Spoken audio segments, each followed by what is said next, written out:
warahmatullahi wabarakatuh. Bertemu lagi bersama saya Rice Diana Putri, calon guru penggerak Angkatan 9 dari SMA Negeri 2 Bayang Pesisir Selatan. Kali ini saya tidak sendiri, saya ditemani oleh Ibu Yeni Novita SH, guru pendidikan Pancasila dari SMA Negeri 2 Bayang. Assalamualaikum Bu Yeni. Waalaikumsalam warahmatullahi wabarakatuh. Bagaimana kabarnya Bu Yeni? Alhamdulillah sehat, baik, dan luar biasa. Oke, terima kasih ya Bu Yeni untuk kesempatannya hari ini. Di sini saya ingin melakukan pra-observasi Bu Yeni, di mana nanti kegiatan ini untuk dilanjutkan untuk kegiatan observasi yang akan kita lakukan. Nah, tujuan dari saya melakukan kegiatan kali ini untuk mengetahui atau ibaratnya itu menilai bagaimana nanti proses dari kegiatan PBM yang Ibu Yeni lakukan di kelas. Nah, di sini sebelum kita lanjut untuk kegiatan observasi, di sini ada beberapa hal sebelumnya yang ingin saya ketahui nih dan ingin saya tanyakan pada Ibu Yeni. Di sini terkait tujuan dari PBM yang ingin Ibu Yeni capai. Baik, terima kasih Bu Ice atas kesempatannya. Pertama akan saya paparkan tujuan dari melaksanakan proses belajar mengajar di kelas, khususnya terhadap materi Bhinneka Tunggal Ika. Karena di pendidikan Pancasila kebetulan masuk ke materi Bhinneka Tunggal Ika. Ada dua tujuan yang ingin saya capai di dalam kelas. Yang pertama yaitu dengan mempelajari materi atau topik Bhinneka Tunggal Ika ini, siswa mampu memahami keberagaman yang ada di Indonesia. Pertama. Yang kedua, dengan mempelajari materi Bhinneka Tunggal Ika ini, siswa mampu mengatasi setiap masalah atau konflik yang nantinya akan timbul dengan adanya keberagaman yang ada di Indonesia. Oke, itu dari tujuan dari PBM yang ingin Ibu Yeni capai dari dengan tema Bhinneka Tunggal Ika ya Bu Yeni. Nah, kemudian di sini pertanyaan kedua, untuk area pengembangan yang ingin Ibu Yeni capai apa? Kalau untuk area pengembangannya diharapkan dari segi pengetahuan itu hendaknya siswa paham kalau keberagaman itu dari Sabang sampai Merauke dengan adanya 38 provinsi. Jadi dia paham kalau memang benar Indonesia itu sangat beragam, itu dari segi aspek pengetahuan. Kalau dari segi aspek keterampilan, hendaknya setelah mempelajari ini, jadi siswa bisa dapat memahami bagaimana perbedaan yang banyak itu dia menjadi satu. Kalau di Indonesia itu dengan banyaknya provinsi, jadi siswa paham dengan banyak itu mereka yakin kalau dia tetap satu, yaitu tetap negara kesatuan Republik Indonesia. Oke, berarti untuk area pengembangan yang ingin Ibu Yeni capai berarti ada dua aspek ya Bu Yeni, pengembangan dan pengetahuan dan keterampilan. Nah, selanjutnya Bu Yeni, kalau untuk bagaimana rencana pembelajaran yang baik atau baik dari strategi, metode, sama model yang akan Ibu Yeni lakukan di kegiatan pembelajaran di kelas? Untuk strategi materi ini, saya pakai pembelajaran berdiferensiasi. Itu digabung nanti ada ceramahnya, ada ceritanya, ada tanya jawabnya dan segala macam. Terus untuk modelnya itu pakai PBL atau Problem Based Learning. Nanti dikasih satu masalah, di siswa minta memecahkannya itu bagaimana versi siswa itu sendiri. Terus metodenya nanti akan ada diskusi kelompok, terus tanya jawab, juga nanti ada memberikan studi kasus. Oke, berarti untuk strategi, kemudian metode dan modelnya berarti based learning PBL ya Bu Yeni. Jadi sehingga nanti di sana akan terlihat bagaimana siswa nih dari segi pengetahuan dan keterampilannya untuk memecahkan satu masalah ini ya Bu Yeni. Kemudian di sini saya ingin juga tahu Bu Yeni, media yang akan Ibu Yeni gunakan nanti apa? Bisa nanti pakai LKPD, bisa buku paket juga, terus ada nanti media tambahan nanti bisa kita ambil dari Google. Oke, berarti emang kita memanfaatkan yang ada di sekarang ya Bu Yeni. Nah, dari pertanyaan-pertanyaan tadi diskusi kita kali ini Bu Yeni, kira-kira kapan waktu yang bisa saya gunakan untuk kegiatan observasi di kelas? Untuk supervisi ini kapan kira-kira Bu Yeni? Insya Allah saya ada jam hari Kamis jam 1-2 itu di lokal fase F. Oke, berarti hari Kamis saya masuk untuk melihat kegiatan proses belajar mengajar yang Bu Yeni lakukan di dalam kelas ya Bu Yeni. Nah, sebenarnya Bu Yeni, ini kegiatan kita kali ini ibaratnya nanti akan ada catatan-catatan kecil terkait dengan kegiatan yang Bu Yeni lakukan di dalam kelas. Nah, di sini harapannya dengan adanya diskusi hari ini sehingga nanti proses yang akan Bu Yeni lakukan itu menyenangkan gitu kan. Pembelajaran yang Bu Yeni lakukan itu akan sesuai dengan yang Bu Yeni rencanakan. Nah, baik Bu Yeni, sebelum kita akhiri ini untuk pra observasi hari ini, karena besok kita akan melakukan observasi, nanti setelah ini kita juga akan melakukan pasca observasi, di mana nanti pasca observasi ini akan didampingi juga oleh pengajar praktek Bu Yeni. Nah, untuk hari ini diskusi kita ini kira-kira apa yang bisa Bu Yeni dapatkan gitu? Baik Bu Ice, dengan adanya diskusi ini setidaknya saya sebagai guru sebelum masuk kelas itu sudah ada dapat gambaran persiapan untuk menyiapkan kegiatan apa saja nanti yang akan saya lakukan pada hari H nanti di pembelajaran. Jadi di situ terstruktur, terorganisasi, dan nanti banyak manfaat juga dan mempersiapkan diri sebagus mungkin. Oke, terima kasih ya Bu Yeni. Berarti besok hari Kamis itu di jam 1-2 saya akan masuk bersama Ibu Yeni ya Bu Yeni. Oke, terima kasih untuk hari ini Bu Yeni. Ya, sama-sama. Assalamualaikum warahmatullahi wabarakatuh. Waalaikumsalam wabarakatuh. Waalaikumsalam warahmatullahi wabarakatuh. Selamat pagi Anda semua. Pagi Bu. Apa kabar hari ini? Baik. Alhamdulillah sehat. Sebelum melanjutkan pelajaran hari ini, kita berdoa dulu sebagai bentuk rasa syukur kepada Allah, Tuhan Yang Maha Esa. Silakan berdoa dipimpin oleh Fikri ya. Fikri, pimpin doanya. Doa dimulai.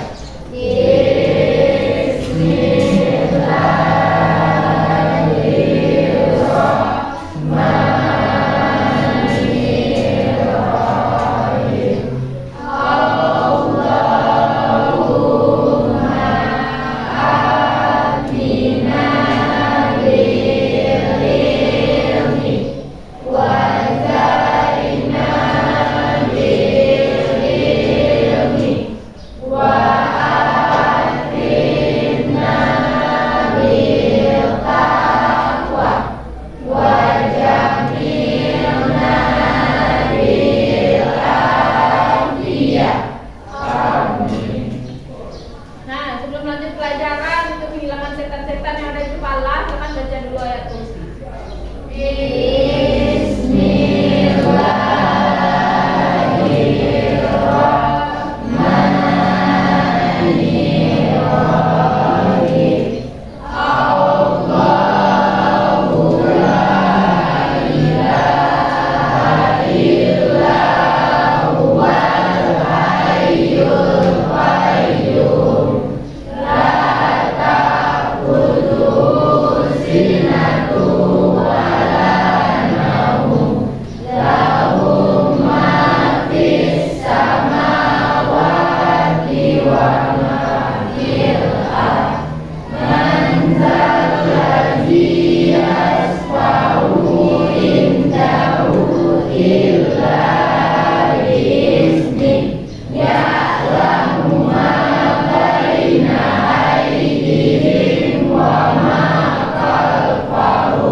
Bentar ya.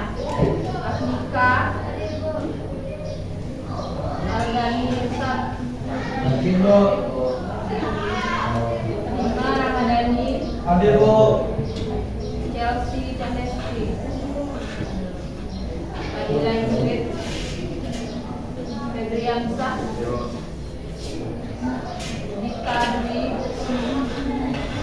Hidayat Alfikri, Yasmin, Kaila Putri, Keisha Azahra, Kaila, M.Fitri Safera, M. Habibur Rahman Al-Bukhari, Muhammad Farel. Muhammad Farel sakit atau mengantuk. Nah, jangan simpan dulu keluar. Tunggu nanti balik lagi ke dalam 5 menit. Nah, nanti jangan proses belajar nanti tidur. Cuci muka dulu 5 menit balik lagi. Muhammad Rehan, Muhammad Robin, Nabil Al-Fariyadi, Nafiza, Naila, Nazila, Nur Dwi, Netiwi, Rahma Faridi, Rahmatul Iqbal, Rachel, Resia, Reva Dea, Salsanita, Salwa, Cita, Fiona. Sudah siap untuk pembelajaran hari ini? Sudah siap? Sudah. Mana suaranya?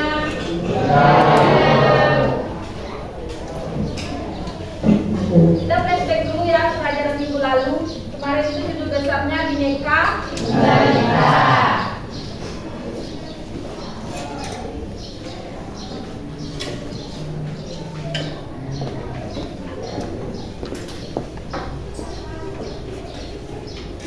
Nah, ada yang masih ingat apa itu Bhinneka Tunggal Ika? Di tangan yang masih ingat apa itu Bhinneka Tunggal Ika? Walaupun berbeda-beda tapi tetap satu NKRI. Nah, perbedaan apa saja yang ada di Indonesia yang dibagi menjadi 3 jenis keberagaman seperti pelajaran kita minggu lalu. Pertama apa? Keberagaman sosial budaya. 1.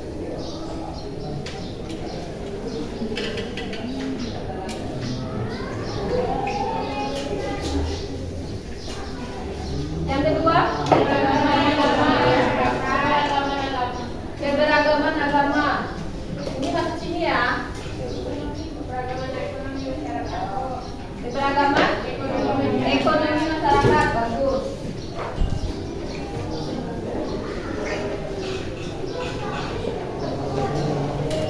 Yang ketiga, Fikri, keberagaman gender. Ini minggu lalu sudah kita pelajari dibagi menjadi 3 keberagaman. Ada sosial budaya, ada ekonomi, ada gender. Yang sosial budaya itu di Indonesia dibagi menjadi berapa?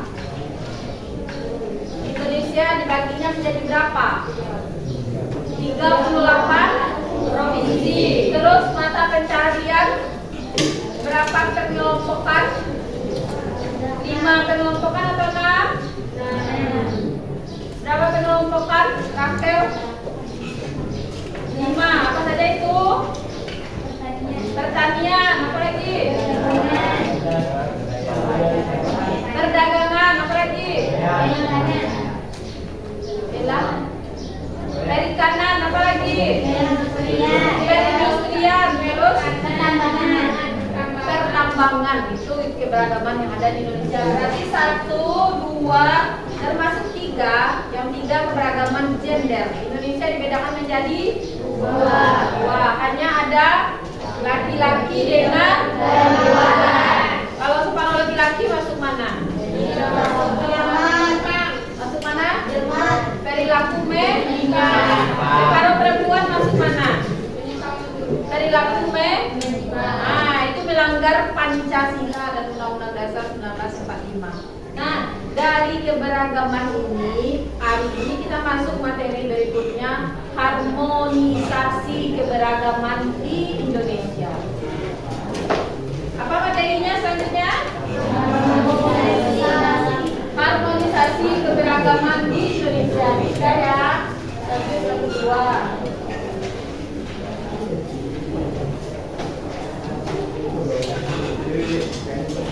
Nah,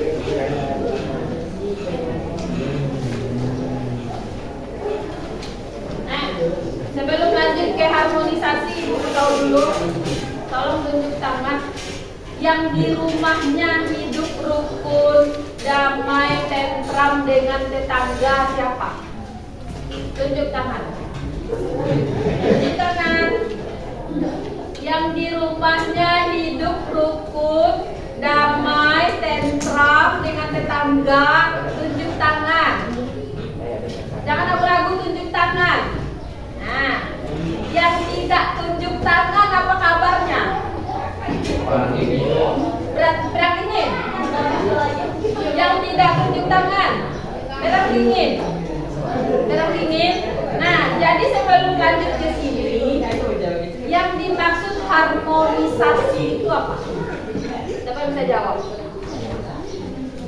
Yang tunjuk tangan, coba jawab, harmonisasi apa? Yang hidup rukun, damai, tentram dengan tetangga, depannya tunjuk tangan kan? Nah, jadi harmonisasi itu apa? Kondisi masyarakat yang selaras, Ah. rukun dan harmonis. Nah, bagus, kita menang Kayla. Kondisi harmonisasi, kondisi ya. Kondisi yang ada di lingkungan masyarakat itu nyaman, selaras, hidup rukun, walaupun ada perbedaan. Perbedaan ini kan pelajaran kita minggu lalu, walaupun ada perbedaan. Jadi tadi yang tidak tunjuk tangan berarti dia tidak harmonis dengan tetangga atau lingkungan sekitar. Nah, coba tunjuk tangan tadi. Siapa yang tidak harmonis dengan tetangganya di rumah? Ada, nggak usah malu. Biasa aja. Yang namanya Indonesia itu berbeda kan? Kan besar 38 provinsi, begitu juga dengan lingkungan tetangga di rumah. Nah, kita lanjut ya. Jadi, apa itu harmonisasi? Diulang.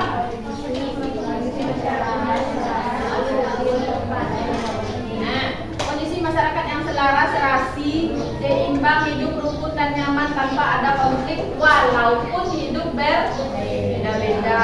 Nah, satu pengertian sudah. Yang kedua, pengertiannya sudah selesai pengertian.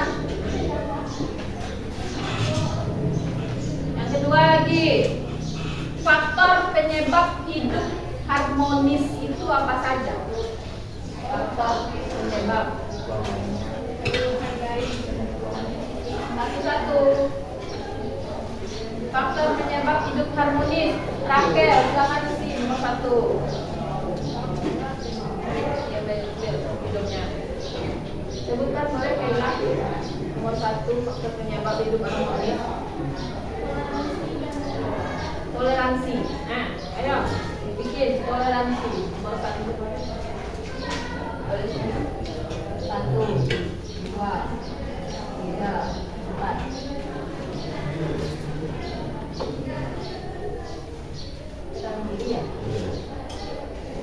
Toleransi. Nomor 2 siapa lagi? Kita. Ayo terus ke depan.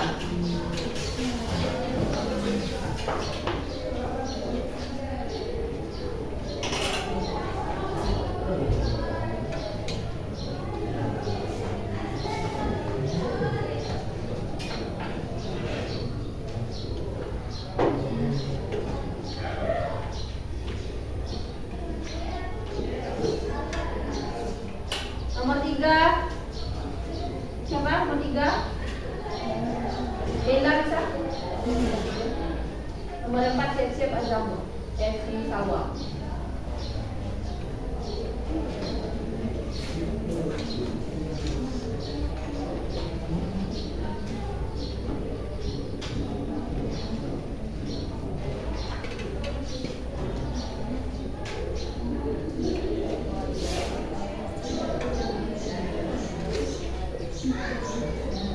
Empat Sawa.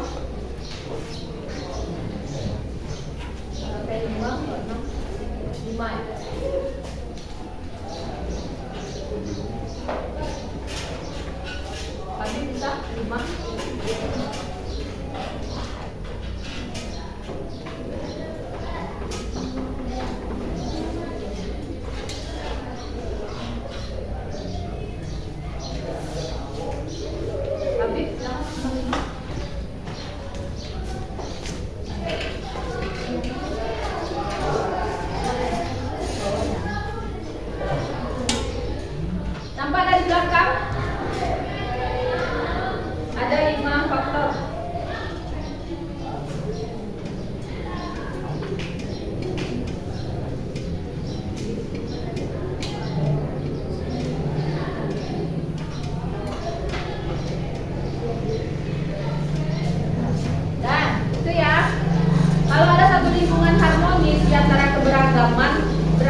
menjadi 5. Yang pertama diulang. Yang kedua, yang ketiga, hubungan antar individu. Yang keempat, komunikasi yang terbuka dan jujur. 5, mengatasi konflik dengan damai. Nah, kalau udah 1, 2, 3, 4, 5 ini terlaksana di lingkungan baik sekolah maupun di rumah, berarti sudah bisa dikatakan harmonis. Nah, kalau dia ada faktor penyebab, pasti dia ada faktor penghambatnya. Sebelum kita lanjut, sampai di sini ada yang mau ditanyakan atau mau menambahkan? Ada? Ada yang mau ditanyakan atau mau menambahkan? Nah, kalau tidak ada, sebelum lanjut kita briefing dulu. Jangan berdiri. Semuanya berdiri. Briefing dulu. Satu, briefing kita nilai-nilai Pancasila. Itu ya. Yang kedua nanti ice breathingnya, kalau ibu bilang panjang, tangannya harus panjang. Nah, kalau ibu bilang pendek, tangannya begini. Ini ya, bisa ice breathing dulu ya. Nah, Jaya ada apa? Jangan berdiri. Nah, kita mulai ya. Nilai persatuan. Nilai kemanusiaan. Nilai keadilan. Nilai ketuhanan. Nilai demokrasi.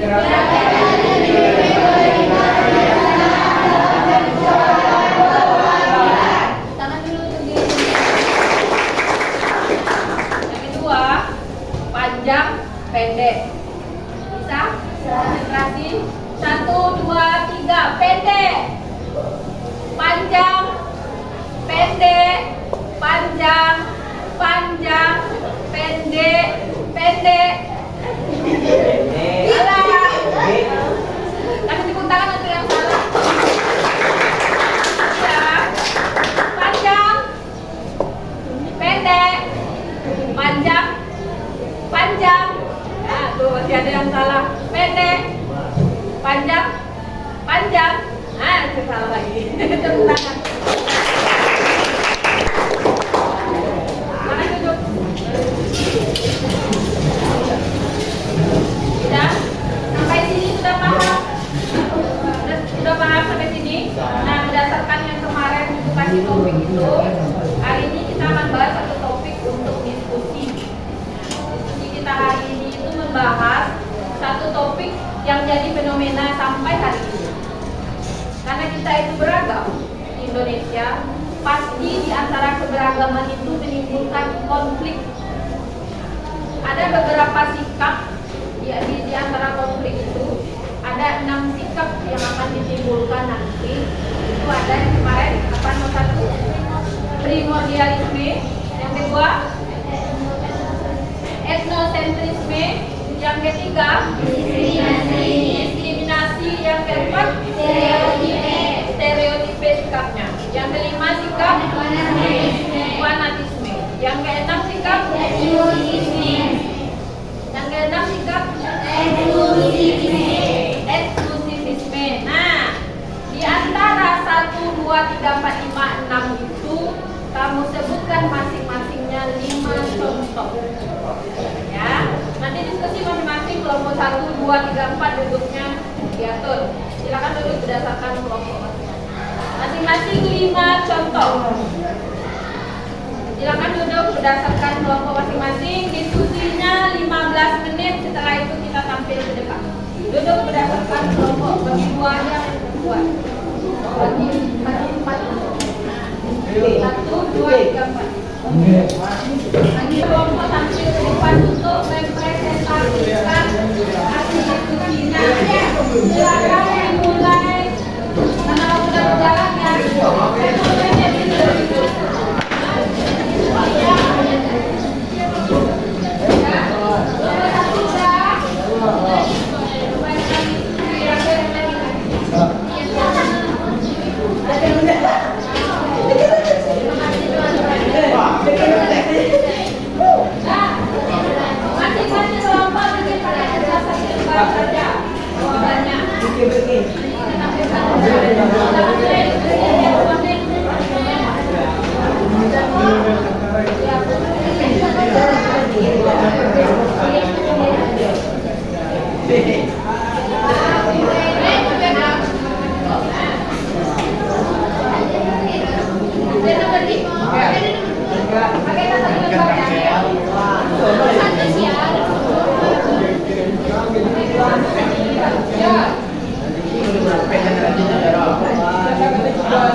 Kalau dia primordialisme apa kemarin? Primordialisme. Kitab apa itu? Primordialisme.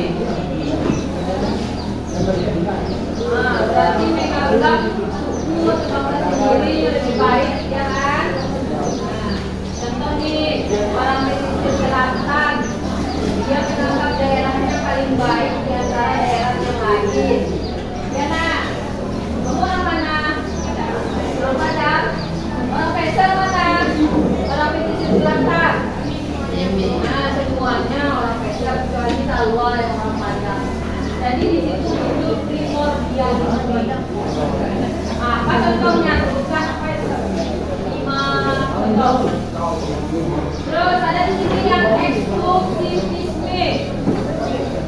Ada tak yang eksklusif?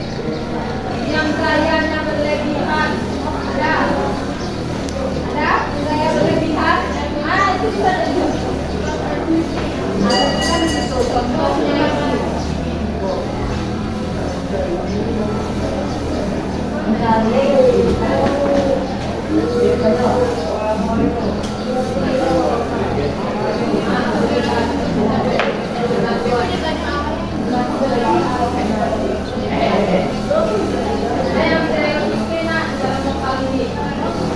Bisa dijadikan contoh.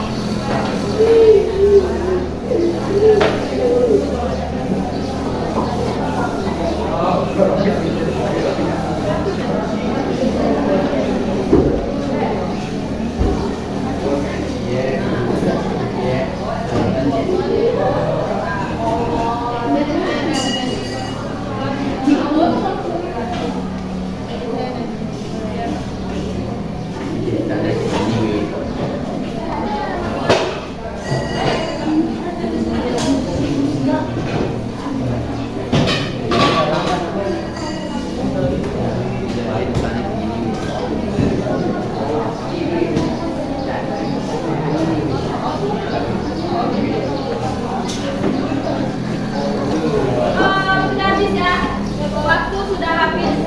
Sebelum berdiskusi ke depan, kamu harus ingat dulu keyakinan kelas yang dibikin di fase F. Nah, ada di sini kan keyakinan kelasnya.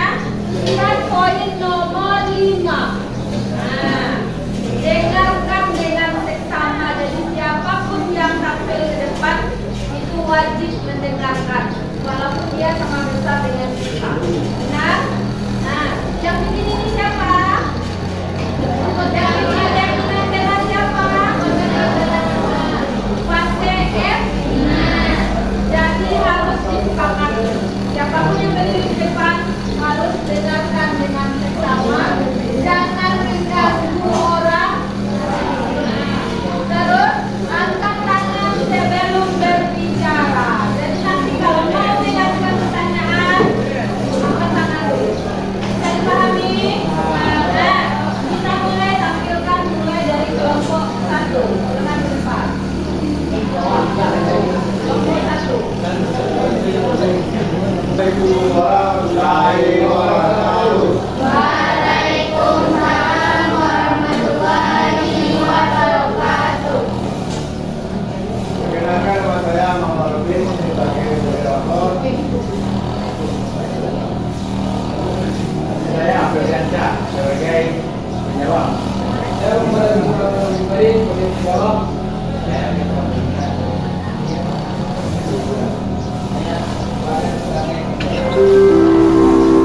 Kami dari kelompok 2 akan membacakan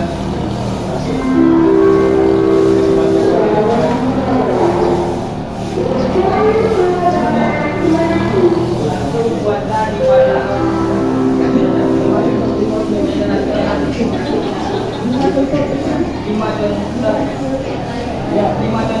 primordialisme, gerakan sosial dan gerakan GAM, SPM, SSM, dan lain-lain. Terdapat kelompok masyarakat yang menganggap agamanya yang paling baik. Adanya gerakan Islam yang mengatasnamakan agama Islam. Ada yang menganggap bangsa dia lebih unggul daripada bangsa yang lain. Adanya budaya pendidikan yang dimiliki suku Jawa. Yang kedua, etnosentrisme. Satu, diskriminasi rasial atau etnis. Dua, penghinaan budaya lain. Tiga, konflik antar agama. Empat, stereotip budaya. Lima, sentimen nasionalisme yang berlebihan. Tiga, diskriminasi. Satu, seorang perempuan tidak diperbolehkan bekerja sebagai budak karena jenis kelaminnya. Dua, sekelompok orang mengintip orang hanya karena perbedaan keyakinan. Tiga, orang yang terkena HIV atau AIDS dijauhi masyarakat karena takut tertular. Empat, kaum difabilitas masih jarang mendapat fasilitas publik yang ramah untuk mereka. Lima, perlakuan berbeda antara orang kaya dan orang miskin ketika berobat ke rumah sakit. Empat, stereotip. Satu, orang gemuk biasanya pemalas dan buka mata. Dua, orang Jawa dari Solo identik dengan sikap dan lembut. Tiga, orang Batak digambarkan kerja keras dan temperamen. Empat, orang etnis Tionghoa cenderung pendek, kaya, dan punya banyak uang. Lima, dia dianggap kuat dan jantan, gagah dan berani. Lima, fanatisme. Satu, melakukan pemblokiran rumah ibadah. Dua, menghina agama lain. Tiga, membeli barang-barang mewah. Empat, memusuhi seseorang yang tidak memiliki agama yang sama dengan kita. Lima, melakukan pembakaran terhadap rumah-rumah ibadah. Enam, eksklusifisme. Satu, kelompok keren. Dua, kumpulan orang kaya. Tiga, status sosial tinggi. Empat, masyarakat yang menolak sosialisasi. Lima, menolak adanya COVID-19. Sekian dari presentasi dari kelompok kami. Apakah teman-teman ada yang ingin bertanya? Silakan kalau ada yang menanggapi, bertanya atau menanyakan contoh-contoh yang tadi. Silakan.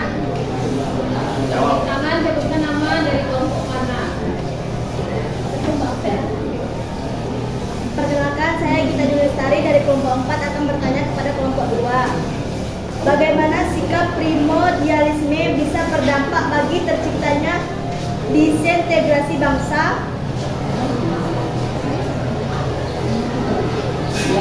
Bagus ya, ada yang bisa. Sekarang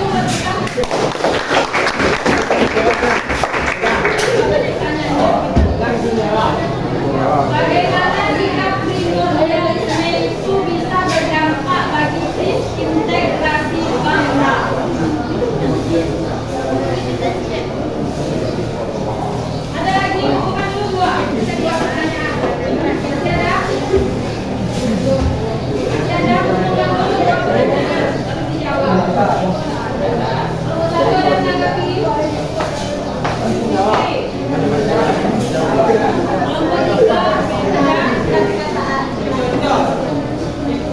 Kelompok tiga integrasi bangsa.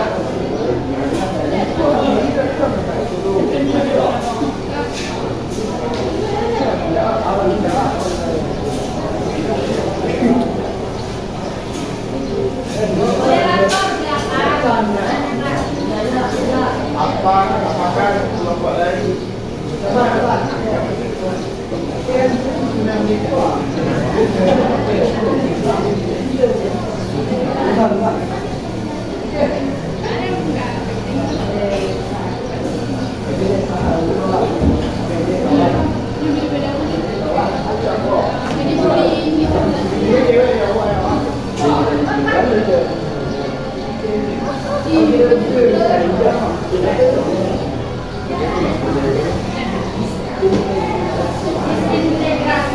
Habib, disintegrasi itu kayak kehilangan persatuan, kayak kehilangan persatuan, bersatu awal dari gitu konflik gitu.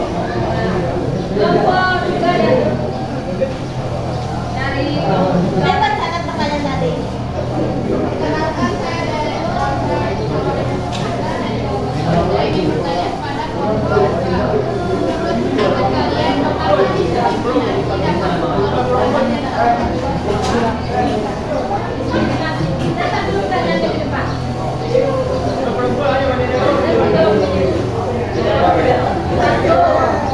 dampak primordialisme terhadap disintegrasi bangsa. Yang kedua, apakah diskriminasi berpengaruh terhadap mental health seseorang? Dampak primordialisme.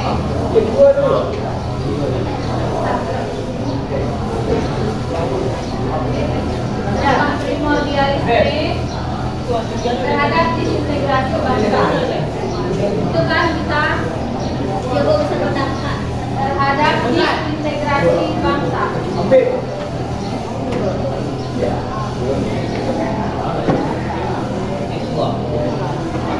Disintegrasi bangsa.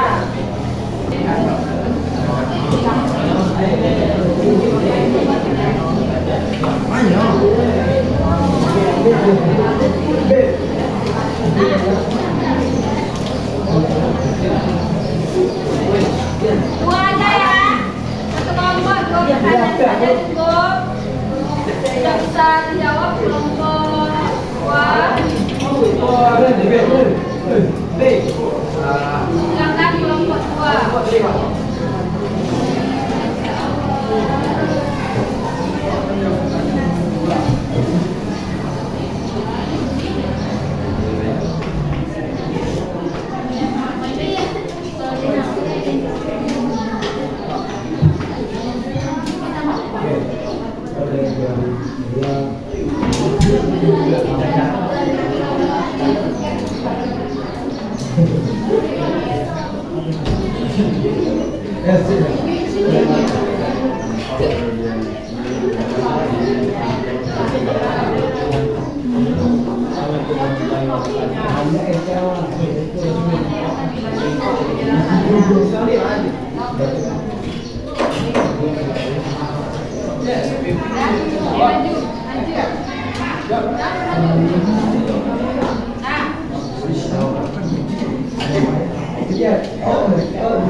Kita mulai dari pertanyaan nomor 1.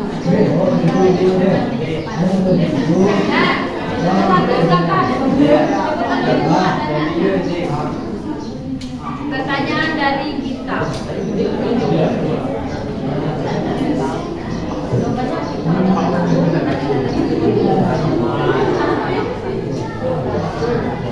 Saya akan menjawab pertanyaan dari kelompok 4. Apakah dampak primordialisme terhadap disintegrasi bangsa? Ya, sangat berpengaruh karena primordialisme dapat memecah persatuan dan kesatuan karena primordialisme itu adalah sikap yang berlebihan. Itu ya jawaban dari kelompok 2. Dampak primordialisme terhadap disintegrasi bangsa. Ada tambahannya? Dampak primordialisme terhadap disintegrasi bangsa dapat menciptakan kesejahteraan negara. Dengan adanya primordialisme, maka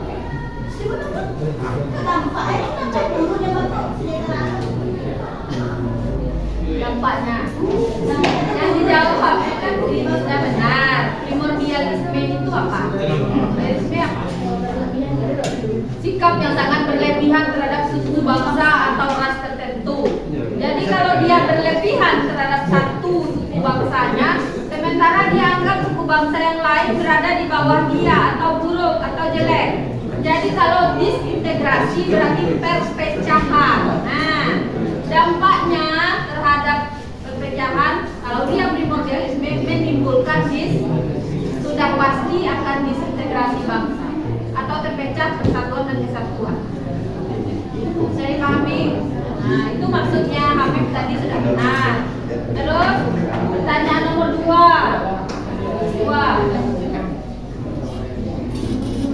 Kelompok 1 bisa dikondisikan. Nah, itu melanggar keyakinan kelas. Tidak mendengarkan dengan sesama. Lanjut, pertanyaan dari kelompok 3. Apakah diskriminasi berpengaruh terhadap mental health? Nah, apa itu mental health? Jelaskan dulu. Mental health itu apa? Mental health. Aku stigma. Kalau health itu bahasa Indonesia-nya apa? Kesehatan. Kalau mental, ya mental. Kalau mental health berarti kesehatan mental. Apa pengaruhnya kalau orang sudah didiskriminasi? Bagaimana terhadap kesehatan mentalnya? Aku malu, rasa dan terrealisasi yang guna untuk mendapatkan perawatan, guna pemahaman oleh keluarga, teman atau orang lain. Betul. Kasih dulu tepuk tangan.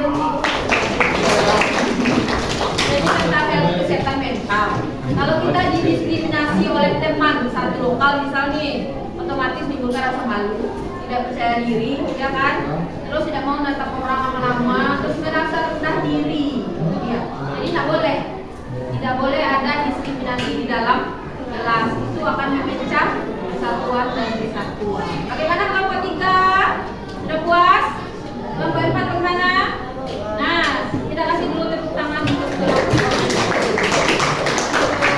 tutup dulu. Baiklah, sampai di sini lah. Kami mohon maaf. Assalamualaikum warahmatullahi wabarakatuh. Waalaikumsalam.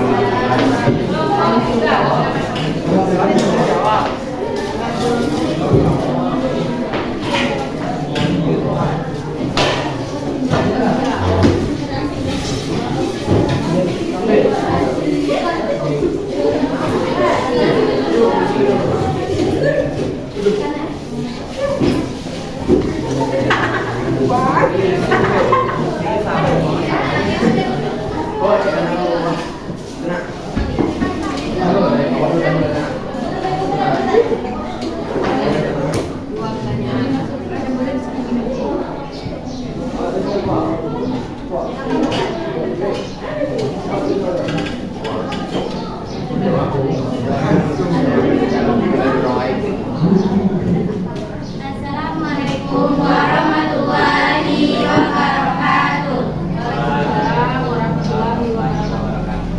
Perkenalkan, kami dari kelompok 3 ingin menyampaikan hasil diskusi kami tentang sikap-sikap yang menyebabkan konflik beserta dengan contohnya.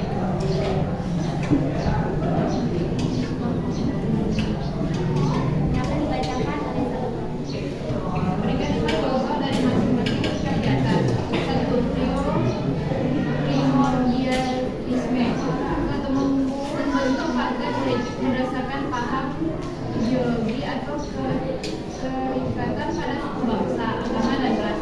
Dua, memberikan perilaku istimewa pada orang yang berasal dari kelompok tertentu. Tiga, membentuk permainan atau perkumpulan yang bersifat kekeluargaan. Empat, tradisi pernikahan yang berbeda-beda. Lima, adanya tradisi yang dianggap tak wajar seperti ritual main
warahmatullahi wabarakatuh. Kami dari kelompok 2 ingin bertanya, apa dampak etnosentrisme dalam budaya suku bangsa? Etnosentrisme. Etnosentrisme. Ya, etnosentrisme.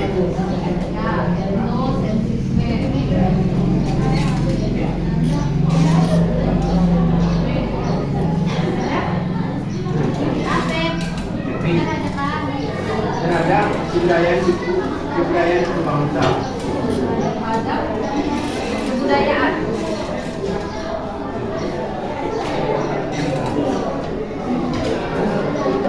Lanjut nomor 2 dari kelompok 4.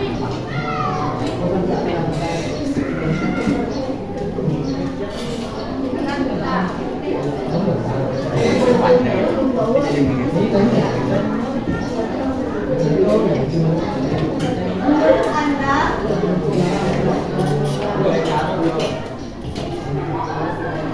apa yang dimaksud dengan ketimpangan sosial secara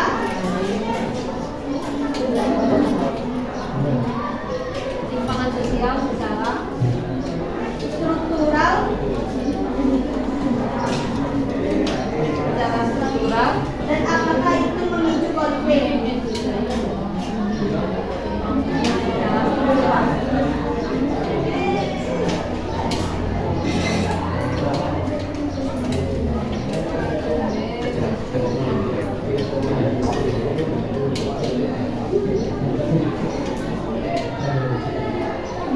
Sudah 2 pertanyaan saja ya untuk kelompok 3.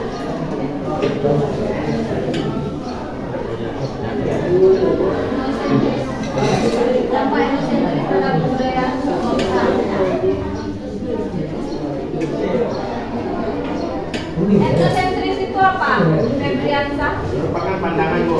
Pandangan? Bahwa budaya bangsa lebih baik dibandingkan budaya suku bangsa lain. Nah, kebudayaan bangsa dia sendiri lebih baik dari kebudayaan bangsa lain. Itu etnosentris. Jadi apa dampaknya terhadap kebudayaan bangsa?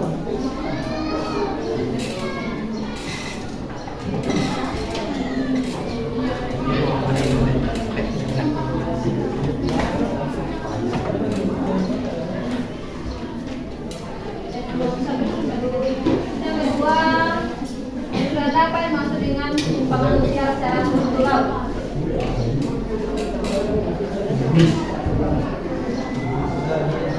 Apakah bisa dan apakah ketimpangan sosial secara struktural itu sama dengan keberagaman mata pencarian atau ekonomi? Jangan jawab. Ketimpangan sosial secara struktural. Dia beda-beda kekayaannya. Apakah ketimpangan konflik? Ya pasti. Siapa yang mau jawab?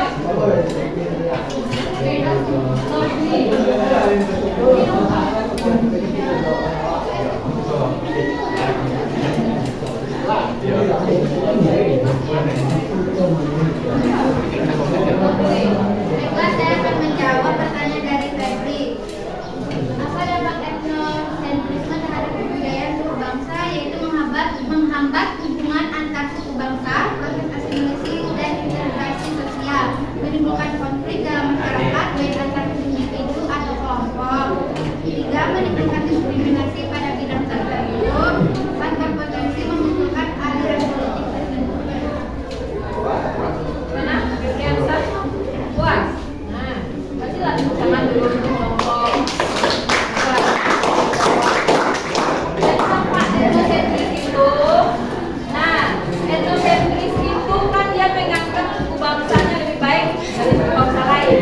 Jadi bisa nggak dia menimbulkan perpecahan nanti? Bisa. Karena menganggap dia terbaik, dia terhebat, dia terbagus.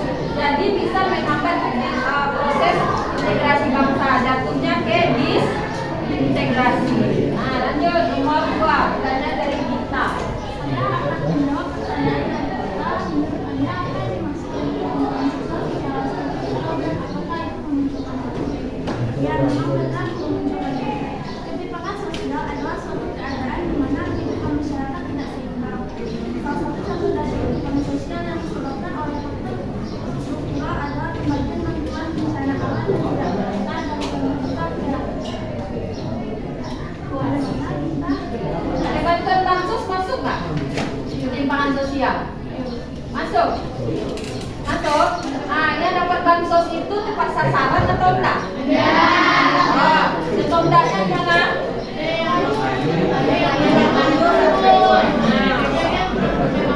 Ada orang kaya dan mampu tapi dapat. Ada di sisi lain orangnya betul-betul tidak mampu akhirnya tidak. Nah, itu kesalahannya di mana? Penyelenggara. Kesalahannya di mana? Orang dalam. Itu ya salah satunya itu kesalahan manusia atau human error. Mungkin proses pendataannya tidak benar atau tidak tepat. Nah itu masuk ya ketimpangan sosial secara struktural. Jadi orang yang mendatanya itu tidak betul-betul didata dengan baik dan benar. Bisa jadi didatanya hanya keluarga bagaimana kelompok 1? Setuju? Setujunya dari segi yang mana? Mahasiswa mana? Dan apa itu tadi ketimpangan sosial secara struktural? Tidak setuju. Tidak setujunya dari segi apa? Aku yang tidak dapat banyak.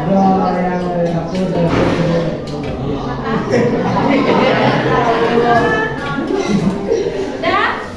Kasih tepuk tangan dulu untuk kelompok. Baiklah, sampai di sinilah hasil tentang diskusi kami. Apabila ada kata yang salah, kami mohon dimaafkan. Kami ucapkan Assalamualaikum warahmatullahi wabarakatuh.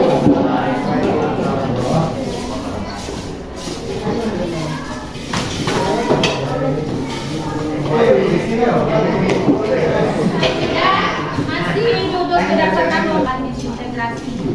Itu. Yang kedua, apakah disintegrasi itu mengapa dia mempengaruhi mental health, kan? Terus yang ketiga, apa dampak etnosentris terhadap kebudayaan suku bangsa? Yang keempat, menurut Anda apa yang dimaksud dengan ketimpangan sosial secara struktural dan apa ini menunjukkan konflik? Jawabannya tadi iya. Karena ketimpangan secara struktural itu dibedakan menjadi ketimpangan ekonomi, ketimpangan mata pencarian, ketimpangan gaya hidup. Jadi dari proses pertama kita tadi dapat kita simpulkan pembelajaran hari ini itu kita simpulkan 1 kelompok 3, silakan simpulkan. 1 simpulannya, kalau Indonesia itu beragam, itu ya kata kuncinya. Yang kedua,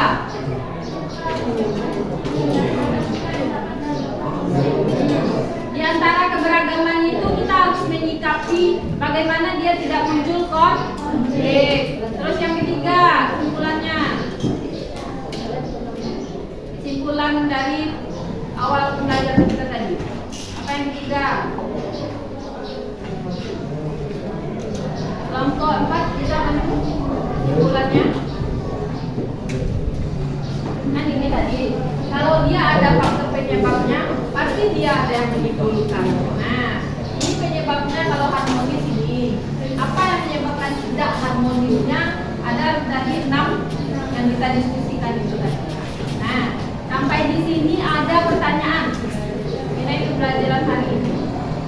Nah, sudah saya simpulkan kan? Jadi dari awal sampai akhir itu sebenarnya tujuan pembelajaran hari ini itu adalah bagaimana kita bisa menyikapi keberagaman Indonesia itu menjadi harmonis. Nah, karena Indonesia ada 38 provinsi, 38 suku budaya dan segala macam. Bagaimana dia supaya bisa hidup harmonis? Nah, didorong oleh ini tadi, toleransi, saling menjaga dan menghargai, mempererat hubungan antar individu, komunikasi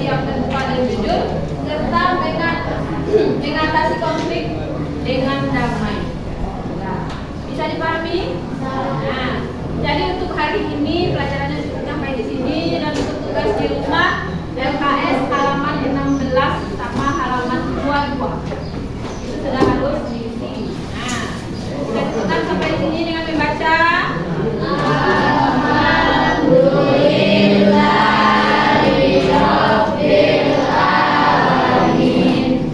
Assalamualaikum warahmatullahi wabarakatuh.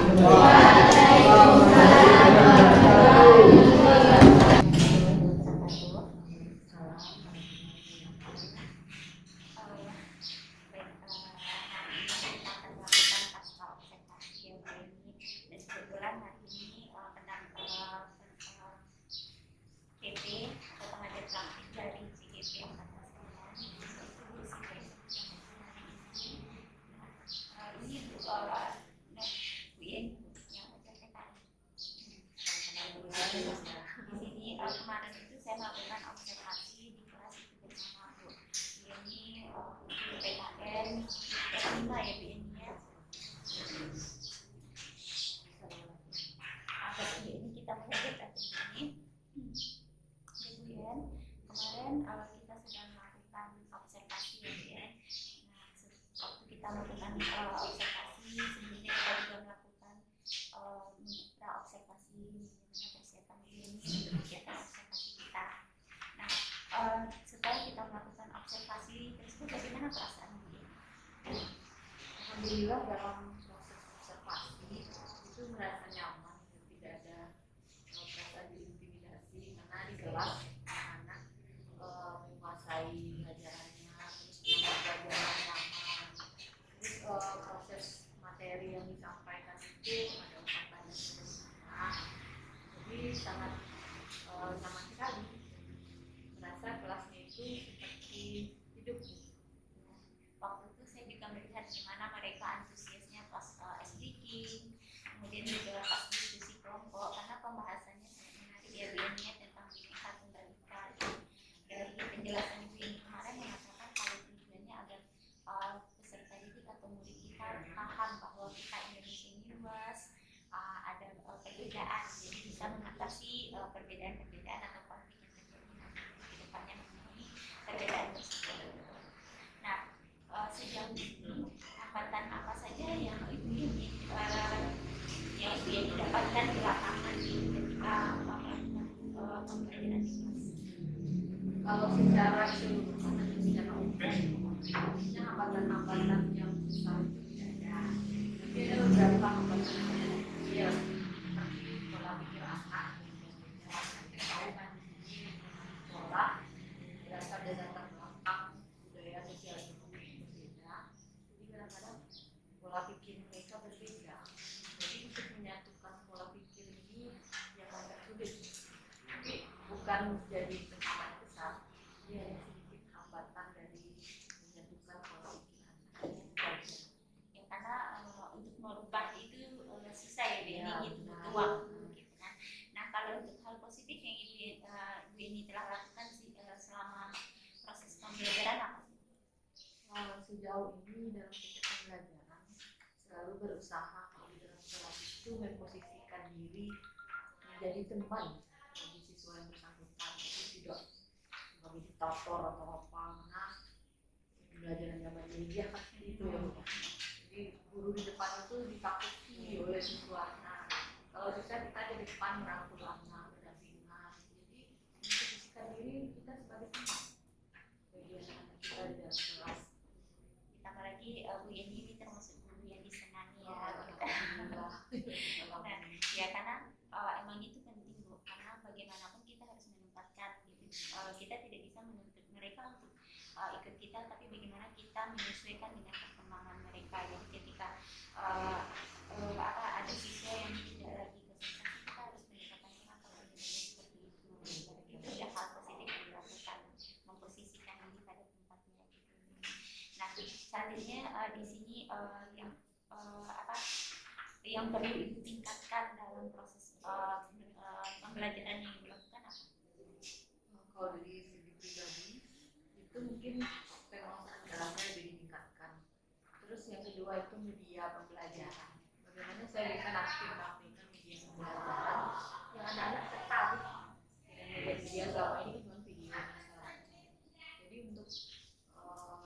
ke depannya harus saya perbaiki guru yang jelas bagaimana pengelolaannya itu bisa bagus. Kedua, media saya itu bagaimana kita sampai dengan di hadapan. Ya kemarin juga ada Bu, untuk itu ya lagu Tari dan juga nyanyi daerah gitu kan. Nah, jadi terlihat Indonesia itu luas dan sekali. Oke, mungkin itu saja ya Bu yang kita diskusikan dalam kegiatan pasca observasi, karena kita sudah melakukan observasinya dan sejauh ini saya lihat untuk di dalam kelas ini sudah melakukan semuanya, apalagi kemarin pembelajaran berdiferensiasi ya Bu.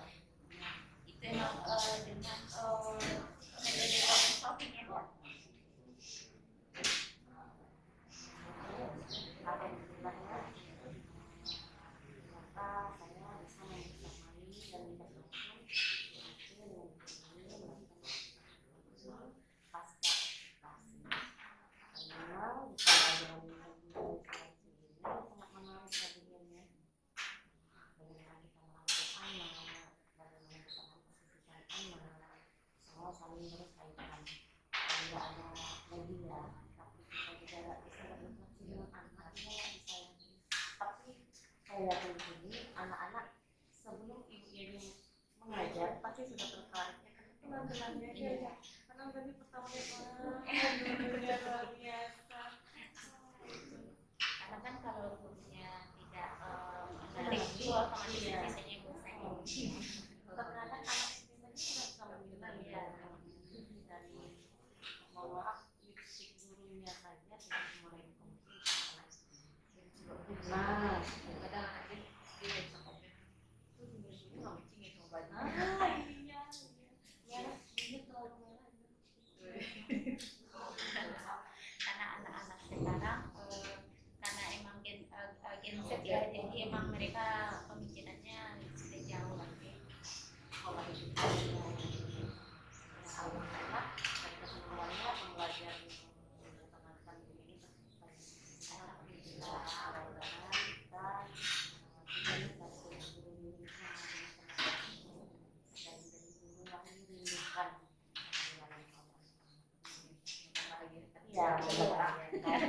membahagiakan dan berbahagia ya.